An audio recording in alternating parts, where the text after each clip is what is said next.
Okay, Saram everybody. My humble pranams at Swami's feet, and I can't tell you the excitement, joy, and enthusiasm with which I've been looking forward to this day. When Narasimhan uncle called me this summer and asked me to be here for this event, I remember thinking he's got the wrong guy. They want like a real speaker, someone with like life experience, and I quickly realized that Swami calls, and when Swami calls, you don't really have a choice. And so, of course, I did accept, and very honored and privileged to be here with you all today. And it's a great homecoming. Really, it's amazing to see how much the center has grown, and still to see some of the role models that I've looked up to still here running the show and keeping everything going. So when I was thinking about the occasion of today, what a momentous time. 100 years of our dear Swami. And we have the opportunity to actually be here to celebrate and live his message. So I was thinking, okay, it's somebody's birthday. Let's hear from the SEC students. If it's their birthday, what do you do? Yes? Usually I have a giant cake. Giant cake, okay. All right, that's a good one. Anyone else? Yes? Yeah? You sing happy birthday. Okay, I think both of those things are going to be done today, okay, or tomorrow. Yeah? You invite friends. We did that. Okay. One more thing I'm looking for. What else do you do when you go to someone's birthday party? Yes.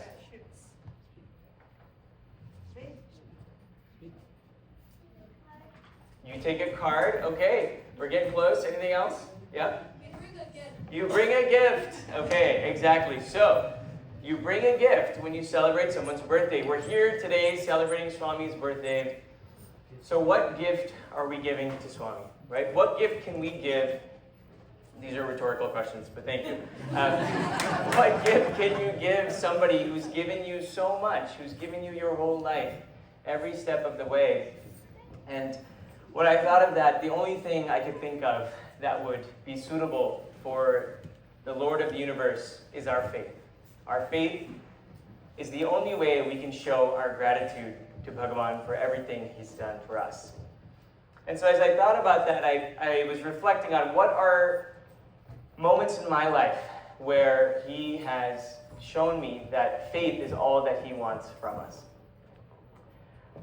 So I'll start kind of from my story. So my family came to Swami about 30 years ago. In 1996, when we first moved to the United States, and we used to go to a lot of temples. Muruga Temple on Friday, Lakshmi Temple on Sunday.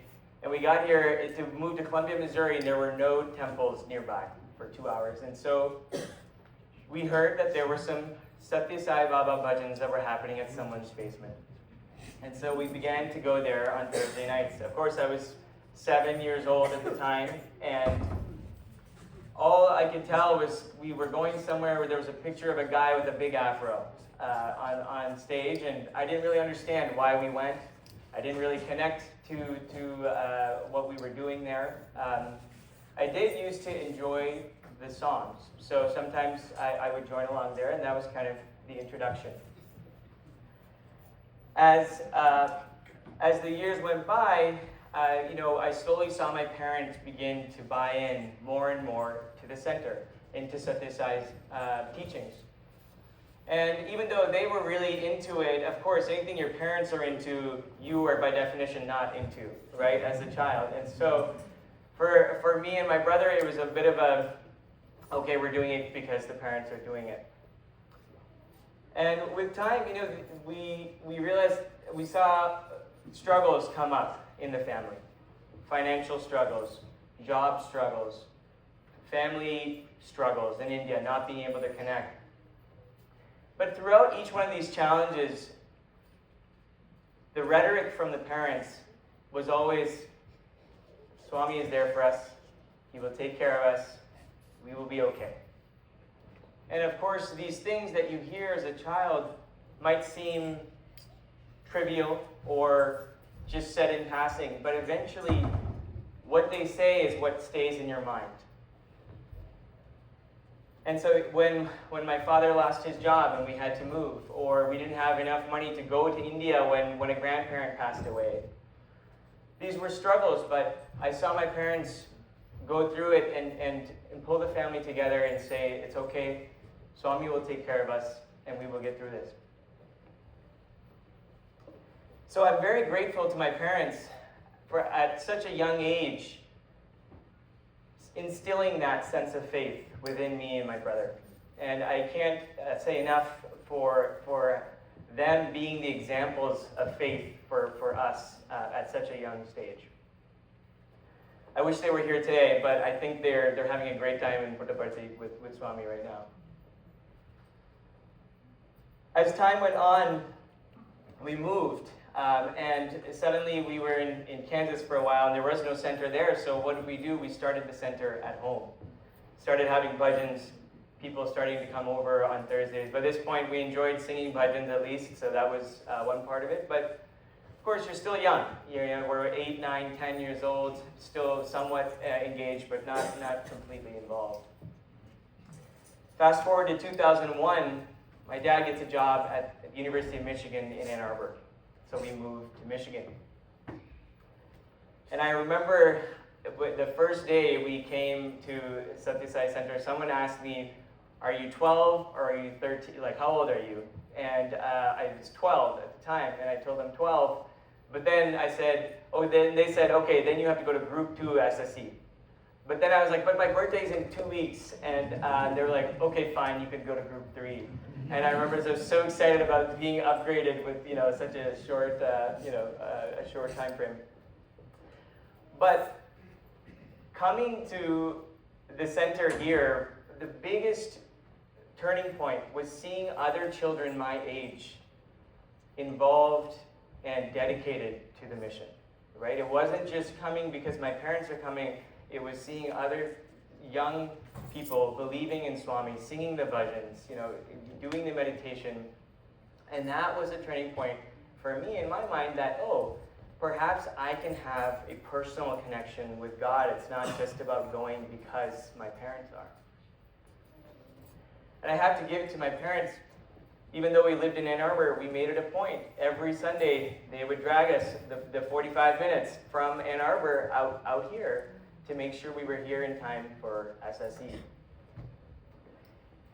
And I was very grateful. My SSE class was so much fun. It was the highlight of the week. I remember my classmates, Asha, Ahimsa, Akhil, Samir, Inakshi, Shiv. These were friends that we just loved coming to see every week. And of course, our teachers were a big part of it. So one of my teachers was Mark Bayless' uncle. And Mark's uncle just had this very soft demeanor. With everything he said, you'd have to be really close to actually be able to hear what he would say. And one day, he came into the SSE classroom and he brought a bag. And inside the bag were several rolls of photos. And so each of them was like a photo probably this big. And he said, Swami has placed a photo for each of you in this bag. And so I'm going to come around the classroom. Each of you is going to grab a photo. And that photo is meant specifically for you. And so he went around, and my turn came, and I reached in and I pulled out a photo. And this was the photo that I drew from the bag. So as everyone knows, this is the story of Gajendra. Gajendra was the king of the elephant kingdom, the king of the jungle, very well respected throughout the land. One day when he's leading, but he did, he was in power. He had an ego. He was a big king. He's walking through the jungle and crossing a river when at one point he gets attacked by a crocodile. The crocodile grabs his leg, And the two of them struggle. They struggle and struggle. The king, in all of his power, knows he can get out of this struggle without a problem. But it's said that this struggle went on for years. They struggle and struggle and struggle until at one point the king, Gajendra, realizes that he's unable to release himself from the clutches of the crocodile. And so it's at that moment that he reaches up to God and he says, Vishnu, please save me. I need your help. And he places his faith in God. And the moment he does that, Vishnu comes down to save his devotee. So of course, I'm like reading about this story and I'm thinking, okay, how's this relevant to me? I have lots of faith. I don't really get into this kind of trouble. I think I'm going to be fine. So little did I know what significance this photo would have for me later in life.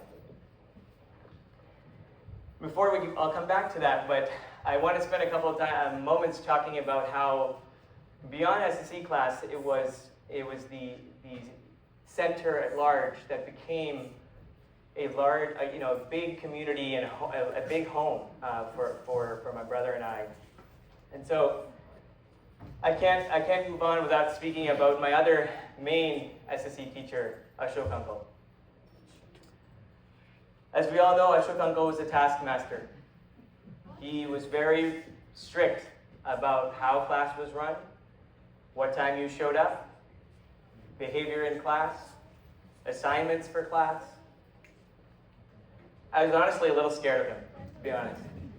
But in a good way, because he always had this ability to make you laugh, no matter what. I remember we had sessions on public speaking, and I remember thinking, what does public speaking have to do with SSE? Like, why are we talking about this? Here we are today, right? And another time, I remember, so I was very involved with theater in high school. And one time, I had a rehearsal on a Sunday, so I had to miss SSE class. And that evening, we got a phone call, and it was Ashok Uncle. He was calling to say, where was Suresh in class today? I didn't see him. And he was very upset.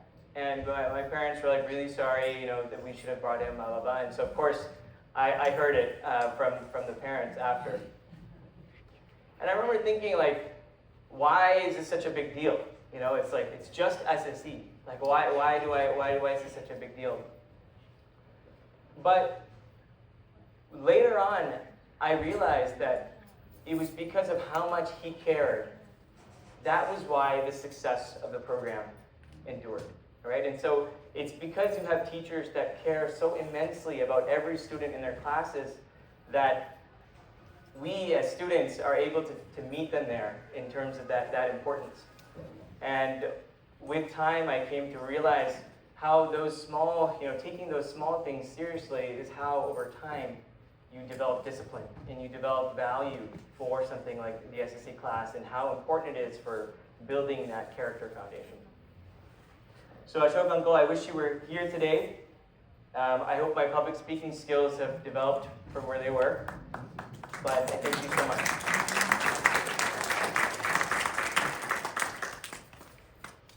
A couple of other very special people in the center that I want to mention.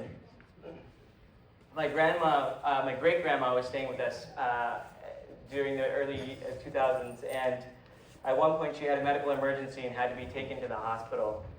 And my parents were at the hospital, and so we were home alone, and I remember Hari Kanjivam Uncle had come home to help us be home with us while the parents were at the hospital. And I remember we were so upset because my mom was obviously very upset, and my dad was trying to do her best to console her. We didn't know if my grandma was going to make it or not. And Hari Uncle at that time had this just his usual utterly calm demeanor. And there was just something so calming about his presence at home. And I remember Lata Auntie had made food and he brought it over, and he was trying to encourage us to eat, and I was like, I don't want to eat, this is me, brat, 15-year-old. And he was just calm, and he said, okay. Bangaru, when you're ready, you can have something.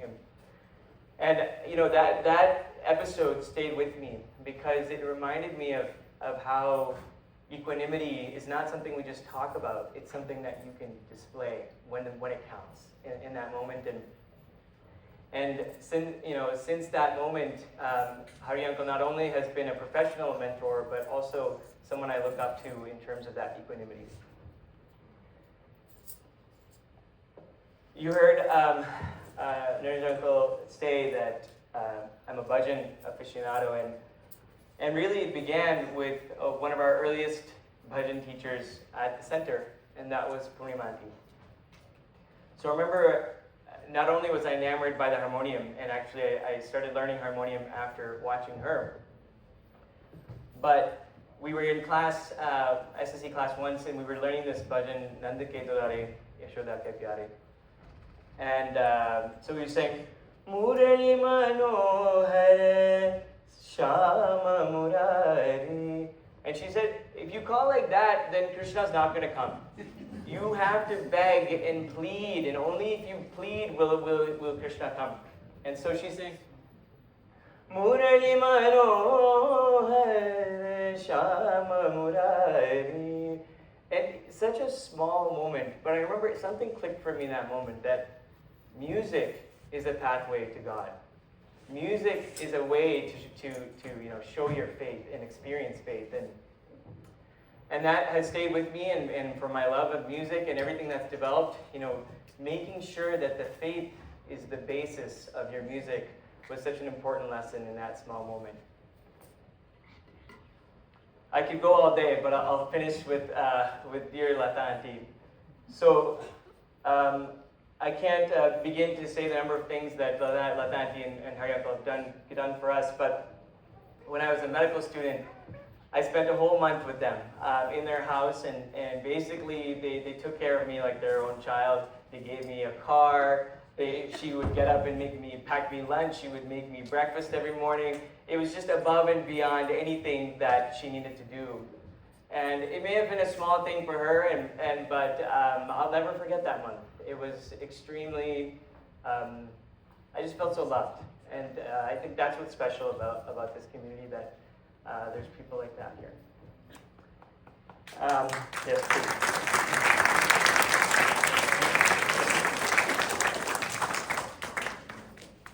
So anyway, this is the beautiful community that we're growing up in, right? And so slowly, as we get more and more involved with the center, we start learning more about Swami's mission, his educational mission. We start meeting some of the Swami students, and there was a program they came by. I remember for some reason it was like November 4th program. I remember it was a students program in like 2000, it must have been 2003 or 2 or something.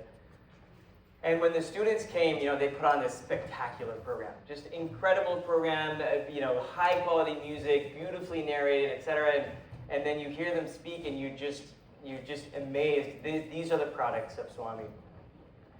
And so, of course, my brother and I caught the bug, and we said, wow, what would it be like to study in Swami's school in India? And for those of you who've heard this story, my apologies, but bear with me. And so we started learning more and more about what would it take to go and study in Puttaparthi in Swami school. So it turns out they would either accept students in the first standard or in the 11th. And so both of us were in high school, so we said, okay, the 11th standard might work. So my brother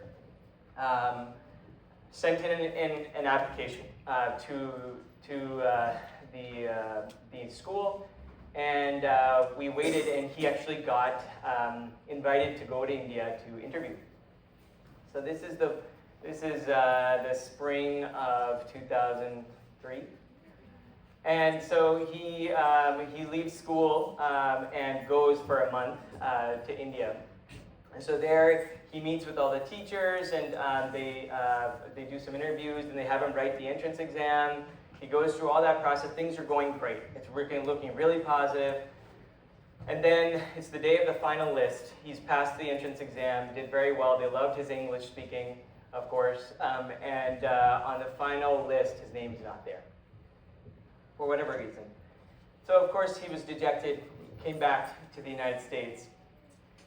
And for anybody who has an older sibling, you know that your only goal in life is to beat your older sibling at everything. Okay? So of course, the next year it's my turn. And so I decide that I'm also going to throw my name in the hat and I'm going to apply. So fast forward a year, and I submit my application. I'm like, okay, it's gonna happen. Like I'm going to do this time. Flat out rejection. They don't even invite for an interview. So I'm heartbroken, and I can't believe this has happened. And I've said in my head that this is the goal that I want. And so we did some inquiry to figure out why did they take the application? What happened? And they said, oh, it's because American students don't have the discipline that Indian students are raised with. That's why. You need to have Indian residency to apply for Swami school. So I said, okay, fine, I'll go to India and do a year there, and then I'll apply again, and then they can't reject me because I'll be an Indian resident. So I was willing to basically repeat 11th grade twice to be able to try to get in. So of course, in my infinite wisdom at the age of 14, I came to my parents, I told them, this is the plan, here's what I'm going to do. So of course, they're first like, just, relax, it's going to be okay. And, but I was very persistent, and I kept telling them this is what I want to do. And to my parents' credit, they eventually agreed. They said, fine, we'll go, we'll try, and we'll find another school for you to study in, and then you can try again next year. So this is like May, and as you know, the school year starts in June in India. And so 2 weeks later, my mom and I are on a plane to India, and when we get there, every school is full. They're like, thank you so much, we don't have any spots. We're full. We try in 3 different cities, in Chennai, in Bangalore, and nothing has any spots. And until finally we get to this school in Bangalore, right? Really small school, nothing fancy, but we walk into the office of the principal and there's a big Swami picture. And we're like, okay, this is a good sign, we're gonna do this. And we talked to the founder, and he said, okay, school starts next week, and you'd have to live in the hostel, but if you're willing to do that, then you can join. So we said yes, and I remember the fees for an entire year at the time was like 37,000 rupees or something for a hostel stay and for education and everything, and back then that was a lot of money. Today it would probably buy you maybe like a new pair of shoes or something. But so I eventually set up in the hostel, and I started going to school just as part of the day scholars, the hostel boys. Most of the hostel boys are from the village, so most of them don't speak English. I don't speak Kannada. I speak Tamil, but nobody really spoke very good Tamil there. But it was a eye-opening experience to go from an American life to suddenly being in a small hostel in South India with a bunch of kids from the village. So I quickly picked up a couple things. First of all, how to scold people in Kannada. That was the first thing I learned.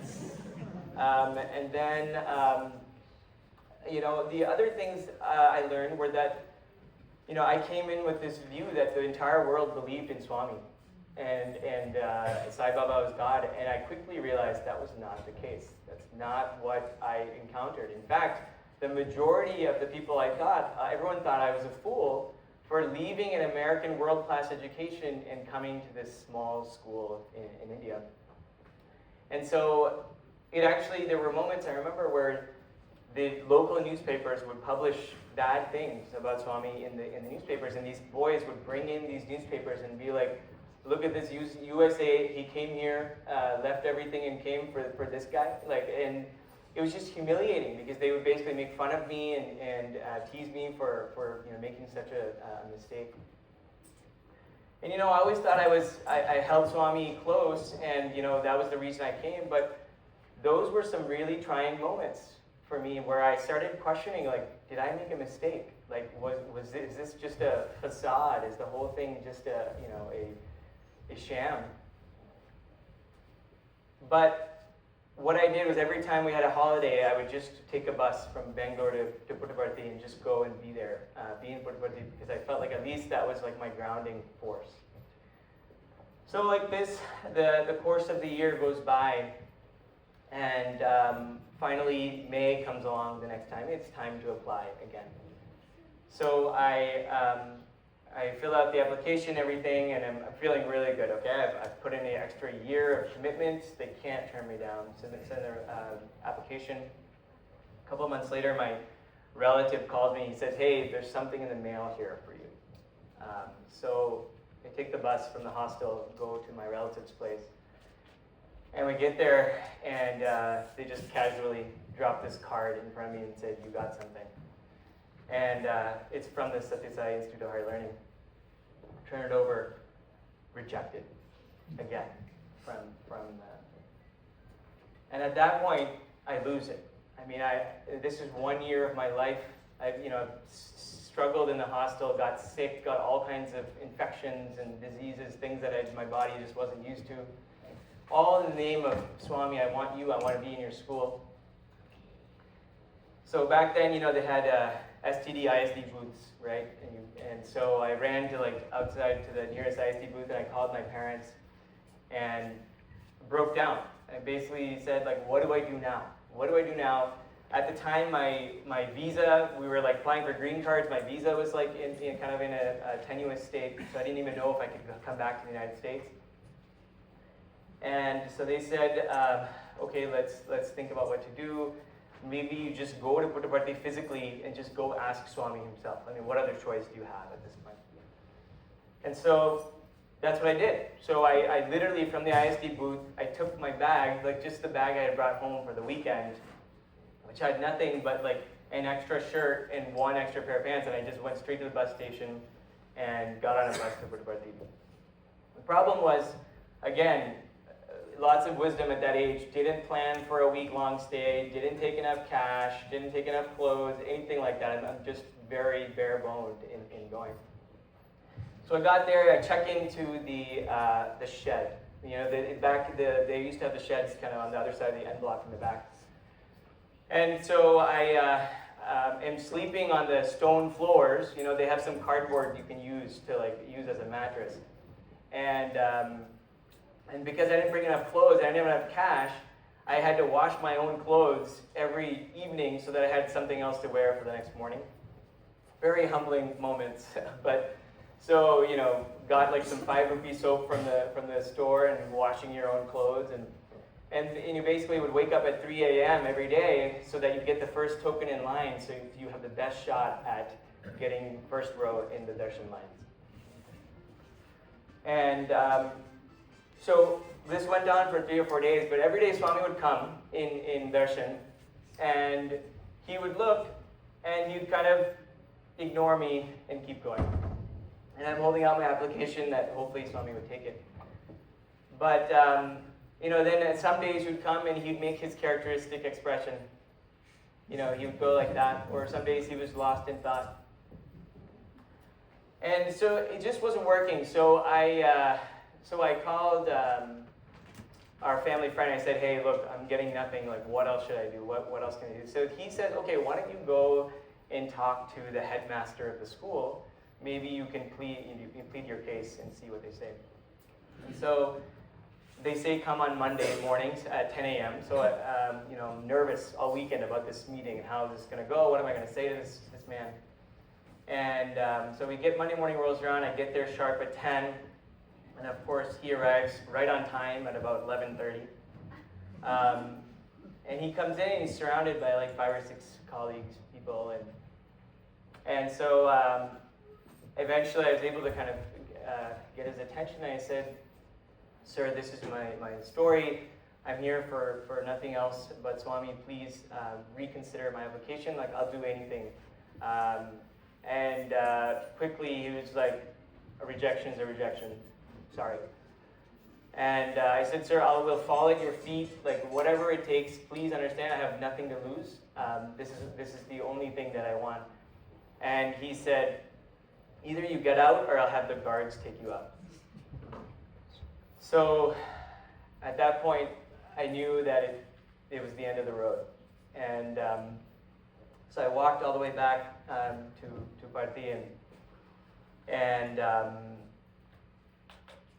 eventually I made my way back to the United States. And it was an extremely crushing blow to my self-esteem at the time, because I had told everybody I was maybe never coming back. And this was the end of me being in the United States, and very humbling. And so I think it rocked my faith a little bit in Swami, and I didn't understand, like, Swami, I've done this much, like, you still don't want me, like, what is wrong with me? Like, what is it that I have not done?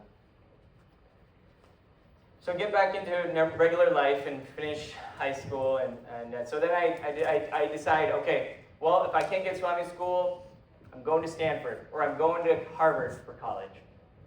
So I'm working really hard senior year, catching up on all the classes I missed for a year, et cetera, et cetera. Apply early decision to Stanford, rejected.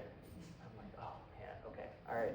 So what else? Harvard, rejected again. I'm like, okay, I'll go anywhere but not University of Michigan. Where do I end up going? University of Michigan. Why? Because my brother did it, so of course I couldn't do the same thing. So ended up at Michigan, and life goes on. At that point, we were getting more involved with the young adults here at the center. Namely, one of my biggest role models here at the center was none other than Sandeep Basrija. And so Sandeep and Ani Bhatt and Murli Kaje all decided, hey, we should take a group trip as part of the upcoming World Youth Conference. So there's a World Youth Conference in 2007 in Puttaparthi, and so they decided, why don't we take a group of the young adults from the United States there? So this was an idea that was born out in 2006, and so everyone starts planning. We started planning, putting together music programs. We started doing like Veda chanting training, and we're taking this very seriously because it's coming in July. So starting in like January, we're practicing. Probably like just like the students have practiced for today's program for the last year. And as things are going, there's this idea that, so my brother and I had learned some Bharatanatyam as part of growing up, and so they were like, oh, what if we had a dance as part of the program? And so we were practicing this dance as part of that, and so all these preparations are going, and finally time comes for July, where we all go. So everyone gets on a plane, we get to Parthi, we're all there together, everyone's rah, excited, like, this is the moment we've all been waiting for. So the conference is on August, like the end of July 30th, 31st. So it's like July 28th, 29th. We get there, and then we get some news that there's no confirmation of our program. They're like, we don't have you on our schedule. I'm not sure how you guys thought you were getting in. You need to go through the proper channels. You didn't do that, so we can't do it. Everyone is just devastated, right? I mean, we've spent months and months working for this, and to be told that all of your efforts are in vain. So by that, so then there's a lull in enthusiasm, right? Every morale is low. Everyone is tired, and of course, you go to Puttaparthi, people are going to start getting sick, right? So the people are getting sick, and this and that, and so morale is low. But my brother and I, for the dance, we had our kurtas, but we didn't have these chunnis that we needed to tie around our waist for the dance. And so there was a day where they canceled rehearsal, and they said, everyone just take a break, relax. This is on July 30th. And so we decided, okay, let's go out into the town. We'll go see if we can bargain some chunnis. And so I find a store. Of course, I had spent a year in India, right? So I was pretty much a commoner, like a local person. And so I wanted to show off to my brother my bargaining skills. And so we walked into some store, and we're looking at two chunnis, And I was like, okay, sir, how much for that? And he's like, 700. And I was like, no, 200. I'll give you 200. And then he like laughs and he's like, you can go, no problem, go. And so then yeah, I was like, okay, what's your best price? And he was like 500. I was like, 300. And then he's like getting tired of this. He's like, okay, brother, like whatever, you give what you can give and you can go. He's like, final price, 400. I said, 385. For no reason other than to like show off. And of course, then I reach into my pocket and I realize I forgot my wallet. So it's like utter humiliation about to happen. So I'm like, Swami, please save me, like help me somehow. So I'm reaching in, I'm finding things from here and there. So I pull out 100, another 100 from here. And then I look over at my brother and he like didn't bring anything at all.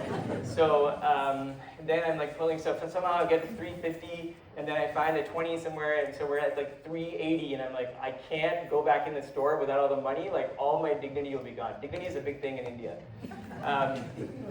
So I finally, from somewhere, I reach in my pocket and I find a 5 rupee coin.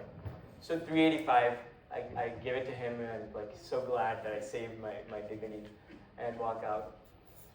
Little did I realize in that moment that was actually a miracle. Like, what are the chances that that was exactly the amount of money that I had, and Swami basically made sure that I was getting that chunni at that moment because he wanted that to happen. The next day rolls around, morale is still low, and then our team leaders, they ask the group, they say, who's at 100% right now? There's like 1 or 2 people in Tugadlits who raise their hand.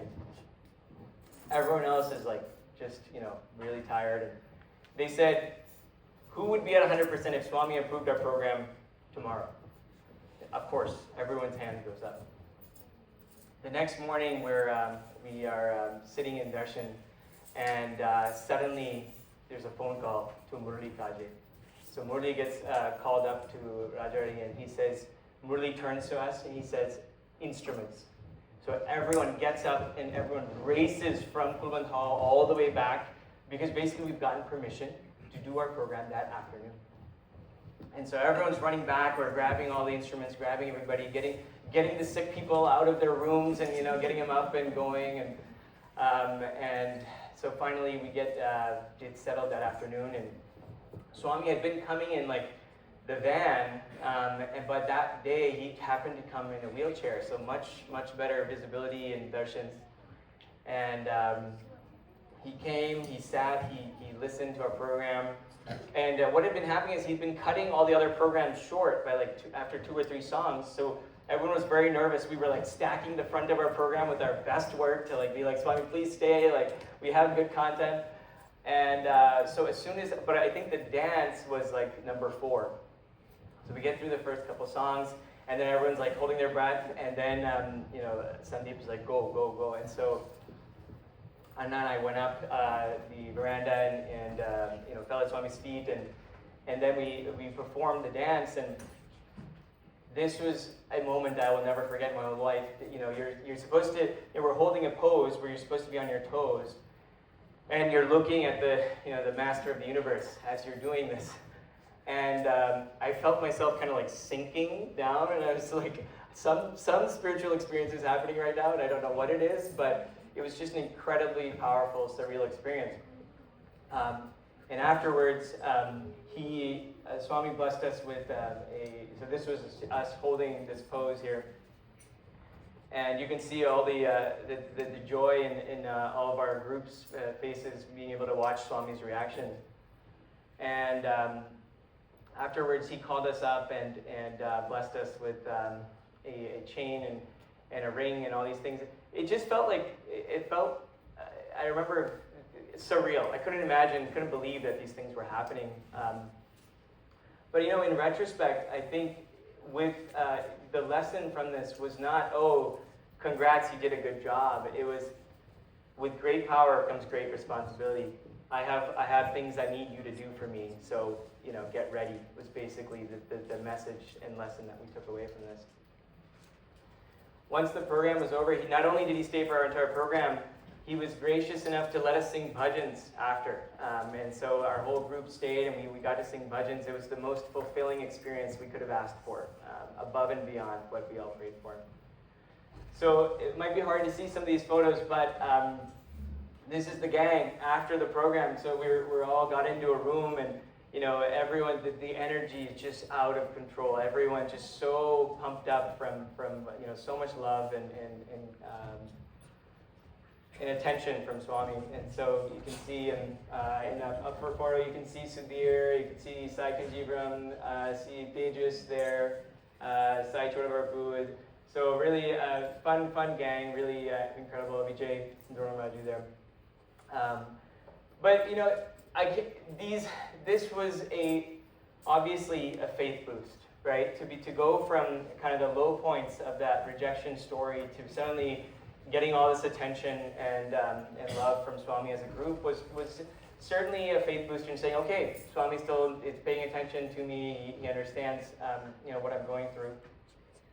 There's always this small thing in the back of my mind, but that was like, okay, well, you're doing all this, Swami. Why didn't you take me? Why didn't you make me useful to you as your student? So I'll pivot here. So a couple of years later, we go through college, and I remember this story. So during college, I decided I'm going to become a doctor, follow in my brother's footsteps, of course,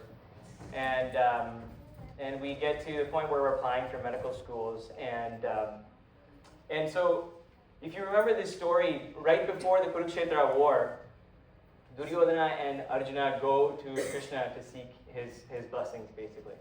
And so Duryodhana sits at Krishna's side, and Arjuna stands reverently at his feet. And when Krishna wakes up, he sees Arjuna first. And so he says to Arjuna, what would you like?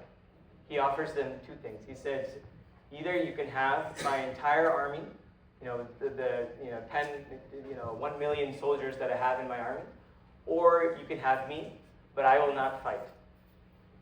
And of course, Arjuna, as we know, chooses Krishna himself. Versus Duryodhana looks at Arjuna and says, you fool, I will take the 1 million soldiers so that I can win this war.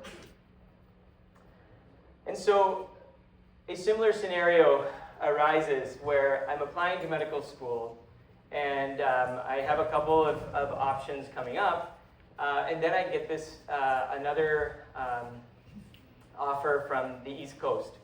And I'm a Midwest guy at heart. I was like, I'm all ready to go somewhere in the Midwest, but then this East Coast option looks kind of attractive. And so I was praying to Swami, saying, Swami, which school should I go to? Like, give me some sign. I just need some guidance about which school to choose. And at that time, I received a letter in the mail.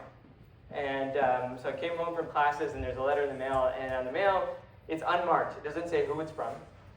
But I opened the envelope, and it's a picture of Swami wearing a stethoscope. So, there's a black and white photo of Swami actually wearing a stethoscope. You may have seen it.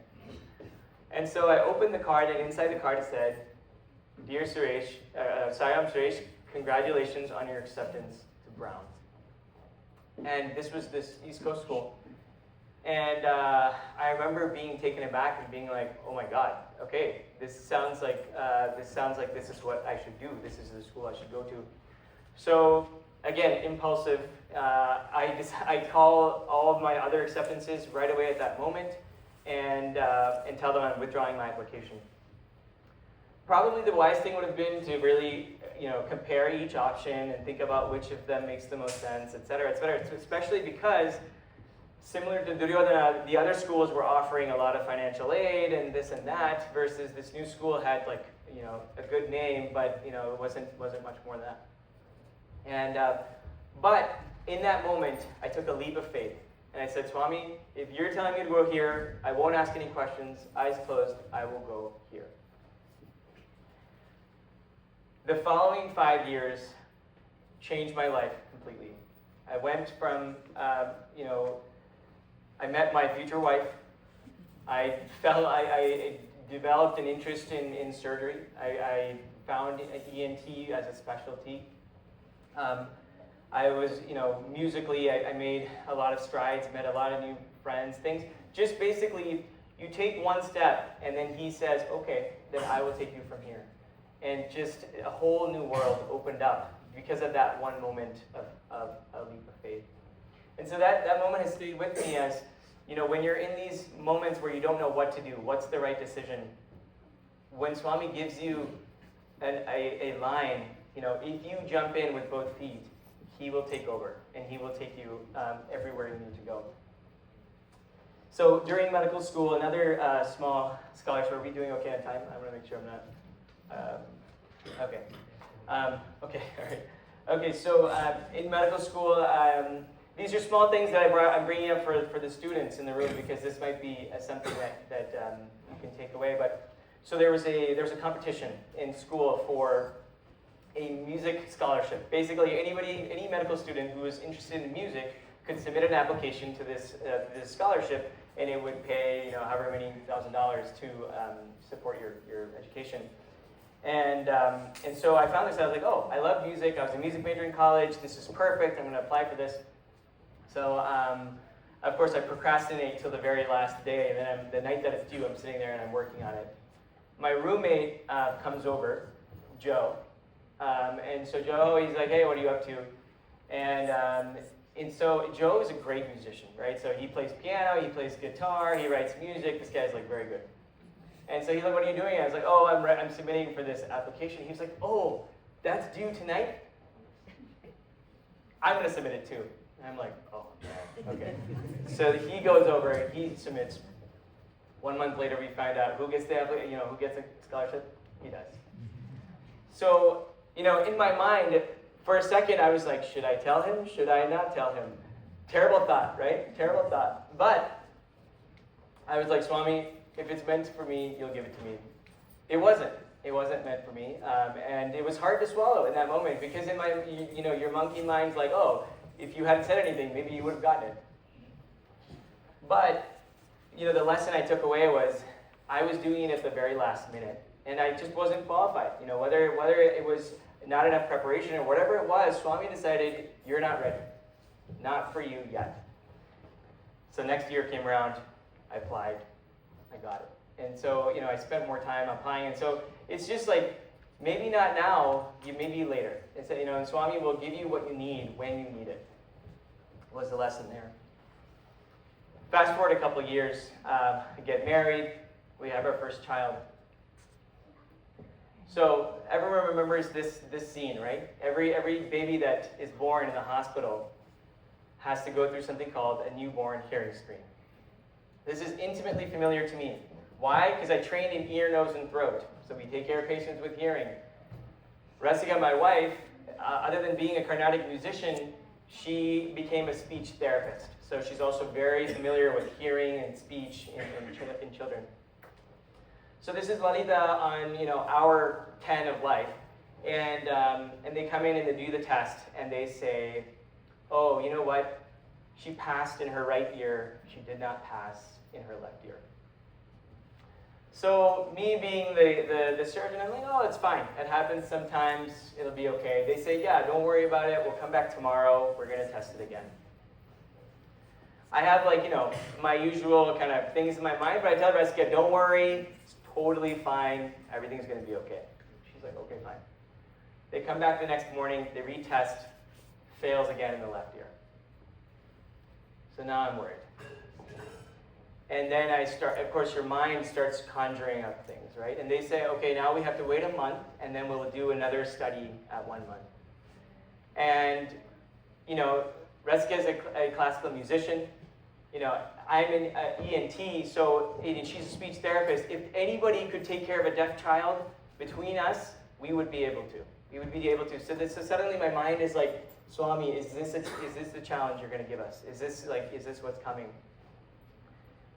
And, it's our first child, and we were just devastated about the idea of this child not being able to have the same faculties or, be able to enjoy music in the way that we have and such.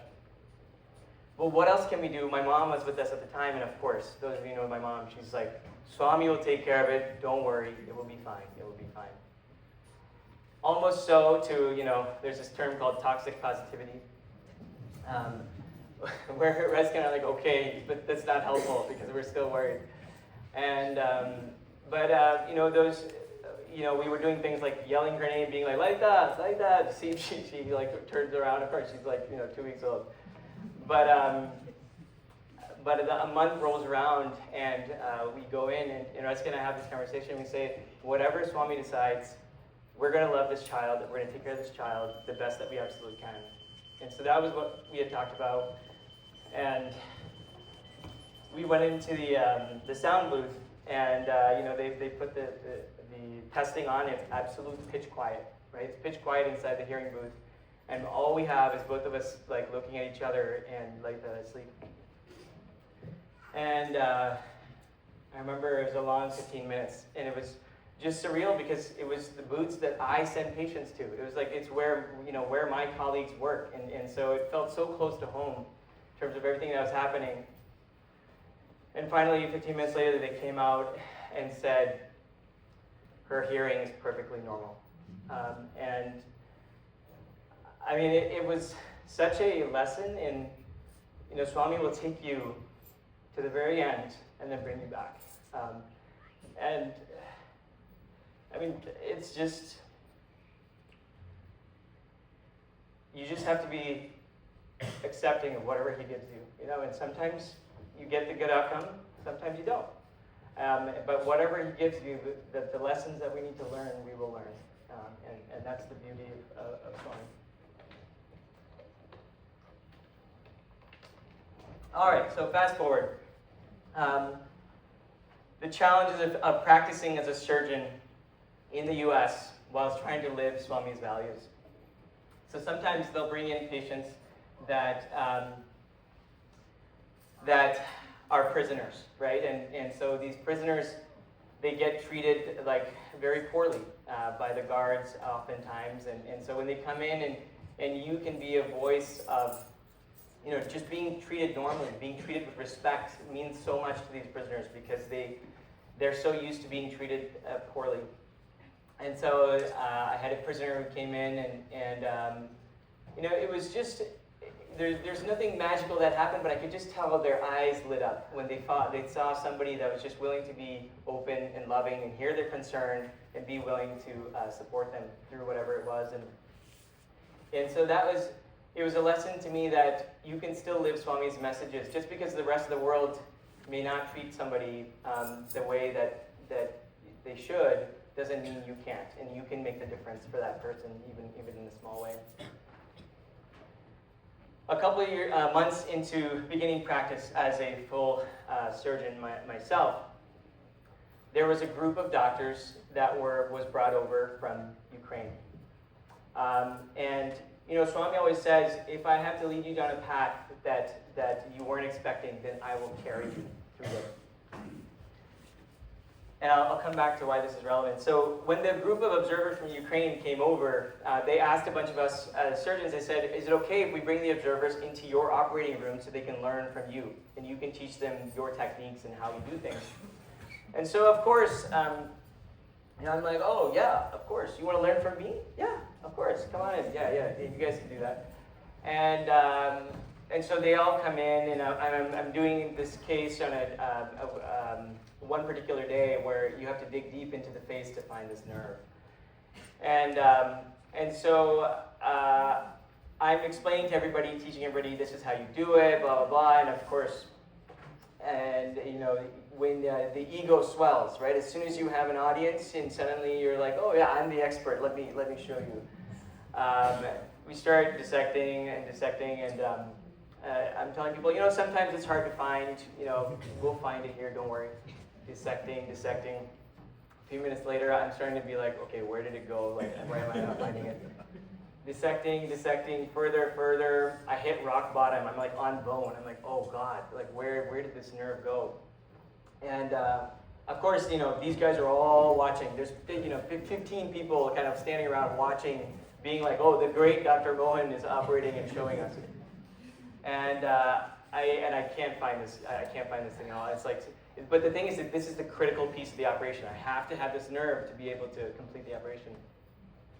So I start praying, of course. And I say, Swami, I'm sorry, forgive me for having an ego, just help me find this nerve. I really need to get through this operation, and we're dissecting, and I'm almost at the point where I'm about to say, like I think we damaged the nerve.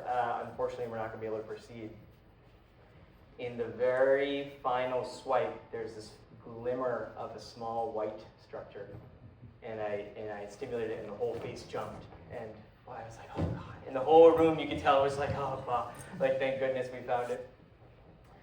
But Swami will check you. He will check your ego every second of the way, no matter how good you think you are or how much you think you know. He will cut you down in a second. So I made some friends from those Ukrainian observers. We got talking, and they were talking about the tough cases that they're seeing. So they go back. A couple months later, they send an email, and they say, we have many patients here that need complex surgery. Would any of you be willing to come over to Ukraine to help us? When they had come here, everyone and their mom said, yes, please come over. We're happy to have you. We're happy to teach. On this email thread, crickets. Nobody responds. Of course, everyone's scared. Why would anyone go back?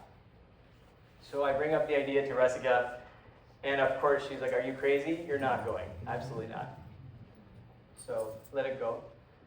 But a couple of weeks later, they reach back out. And then what they're asking for in terms of skill set is exactly what I do. It's exactly the operations that I do. And so it's really hard for me to sit here and say, no, I'm not going, I can't do it.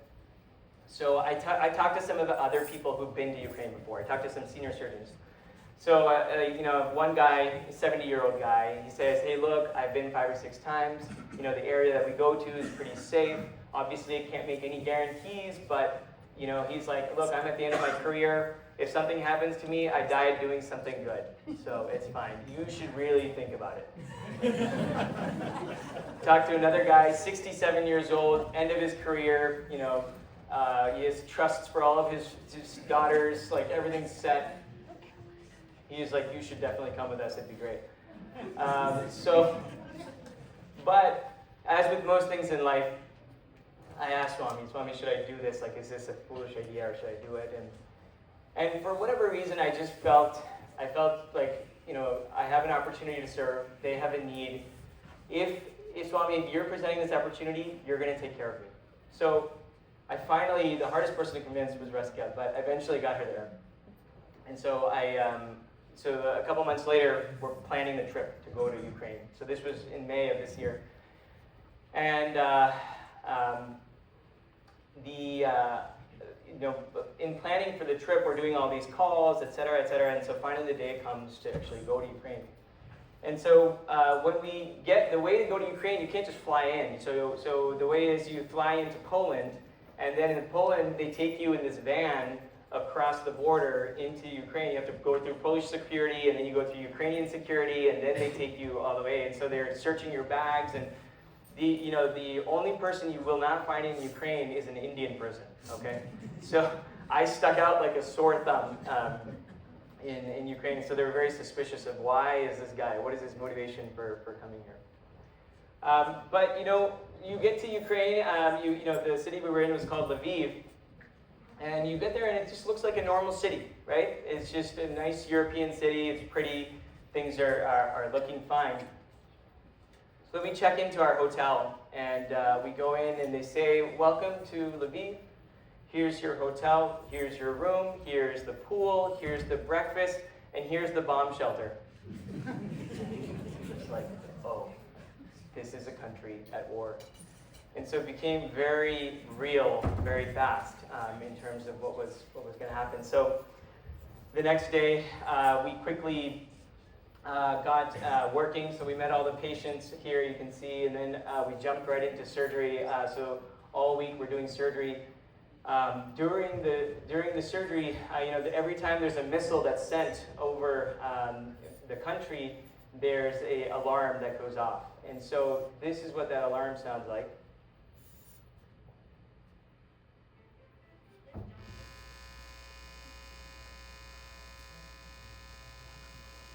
Maybe it's not playing. Okay.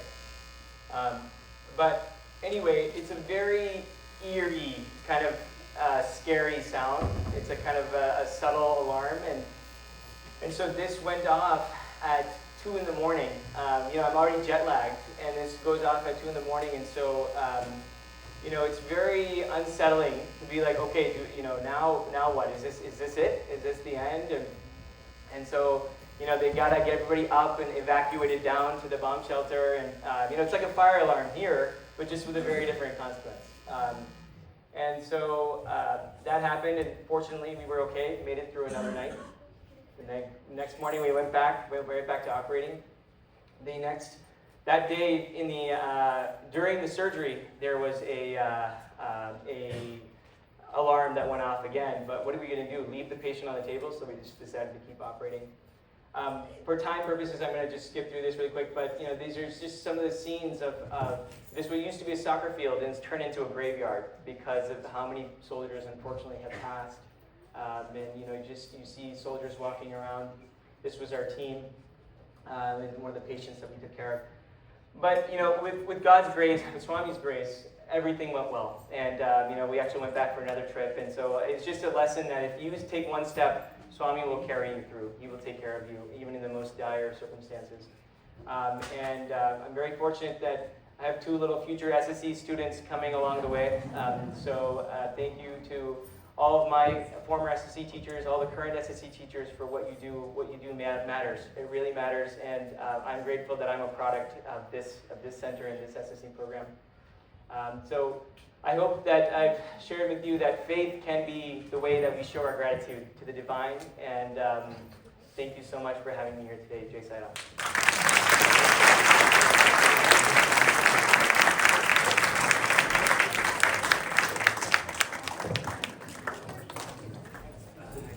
And he says, "Dear Suresh, I think Swami has your first patient for you. Would you be willing to see him?" I said, "Of course. While I'm here, I'm happy to see him." And he says, "Oh, by the way, the patient is the former headmaster of the Satya Sai Institute of Higher Learning." So basically, 20 years later, Swami brought me back for the sole purpose of taking care of his devotee. 20 years earlier, I was falling at his feet, and Swami now is like, "This is why I didn't admit you to the school. I wanted you to go abroad, get the training, come back, and take care of my patient." So for me, it was finally some closure to this why not Swami? And he had a plan the whole time. It's just that I was too short-sighted to understand it. So I just wanted to finish with that. Thank you again, Sairam.